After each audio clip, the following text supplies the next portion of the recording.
ನಿಮ್ಗೆಲ್ಲ ಬೆಳ್ಳಿ ಯೋಗ್ಯತೆ ಗೊತ್ತಾಯ್ತಾ? ರಾತ್ರಿ ಎಲ್ಲ ನಂಜುಂಡನ್ ಜೊತೆನೆ ಇದ್ದಾಳೆ. ಈಗ ಬಾಗ್ಲು ತೆಗಿತೀನಿ, ನಿಮ್ಗೆಲ್ರಿಗೂ ನಿಜಾಂಶ ಏನು ಅಂತ ಗೊತ್ತಾಗುತ್ತೆ. ಸ್ವಲ್ಪ ತಾಳ್ಮೆಯಿಂದ ಇರಿ ಅಷ್ಟೇ. ಅಶೋಕ, ಬೆಳ್ಳಿಯಲ್ಲಿ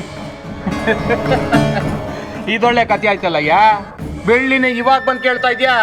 ರಾತ್ರಿ ಎಲ್ಲ ಮನೇಲಿ ಇರ್ಲಿಲ್ಲ ಅಂತ ಗೊತ್ತಾಗ್ಲಿಲ್ವಾ ನಿನ್ಗೆ? ಬೆಳ್ಳಿ ವಿಷಯದಲ್ಲಿ ಊರ್ ಜನದ ಮುಂದೆ ನಂಜುಂಡನ್ ಮಾನ ಮರ್ಯಾದೆ ಕಳ್ದೆ. ಇವಾಗ ನೋಡಿದ್ರೆ ಅದೇ ಬೆಳ್ಳಿ ನಮ್ ನಂಜುಂಡನ್ ಬುಟ್ಟಿಗೆ ಹಾಕೊಂಡು ರಾತ್ರಿ ಎಲ್ಲ ಚಕ್ ಅಂತ ಆಡ್ತಾವಳೆ. ನಾನ್ ಹೇಳಿಲ್ಲಪ್ಪ ಇದನ್ನ, ಊರ್ ಜನಗಳು ಹೇಳ್ತಿರೋದು. ಅವರೇ ಕೂಡಾಕಿ ನನಗೆ ಫೋನ್ ಮಾಡಿದ್ರು, ಅದಕ್ಕೆ ನಾ ಬಂದಿದ್ದು. ಇದೇನಾದ್ರೂ ನಿಜ ಆಗಿರ್ಬೇಕಲ್ಲ, ನಂಜುಂಡನ ಜೀವಂತವಾಗಿ ಉಳ್ಸಲ್ಲ. ರಾತ್ರಿ ಎಲ್ಲ ಜೊತೆಲಿದ್ದಾಳೆ, ಅವಳಿಗೆ ನೀನ್ ಬದುಕು ಕೊಡ್ತೀಯಾ? ಮಾತಾಡ್ ಮುತ್ತು, ಯಾಕೆ ಹಾಗೆ ನಿಂತ್ಕೊಂಡಿದ್ಯಾ? ಕೈಲಾಗ್ದಿರೋ ಹುಡುಗಿನ ಹೊತ್ಕೊಂಡ್ ಬಂದ್ ಕೂಡಾಕಿ ಬದುಕು ಕೂಡ ಮಾತಾಡ್ತೀಯನಾ? ಏನೇ ಇವಾಗ ಮುತ್ತು ಮಾವ,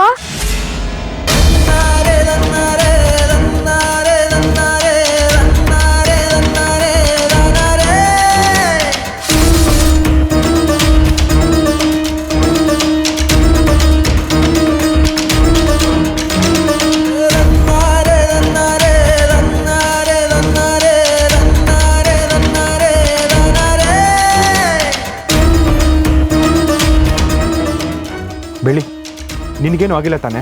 ಅಯ್ಯೋ ನನ್ಗೇನಾಗಿದೆ ಮಾವ, ನೀನ್ ಚೆನ್ನಾಗೇ ಇದ್ದೀನಿ. ಊರಿನ ಜನ ಎಲ್ಲ ಸೇರಿದ್ರಲ್ಲ, ಜೊತೆನಲ್ಲಿ ನಿಮ್ ಗಾಡಿನೂ ಇತ್ತು, ಅದಕ್ಕೆ ಏನು ಅಂತ ನೋಡೋಣ ಅಂತ ಬಂದೆ. ಯಾಕೆಲ್ಲರೂ ಗಲಾಟೆ ಮಾಡ್ತಿದ್ದಾರೆ? ಏನಾದ್ರೂ ತೊಂದ್ರೆನಾ? ನೀನು ಒಳಗಡೆ ಇರ್ಲಿಲ್ವಾ?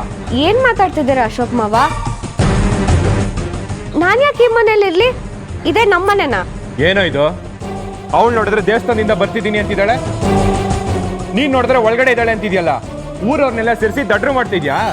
ನಿನಗೇನು ಮಾಡೋ ಕೆಲಸ ಇಲ್ವೇನೋ? ಹಂಗಾದ್ರೆ ನಂಜುಂಡ ನಂಜುಂಡ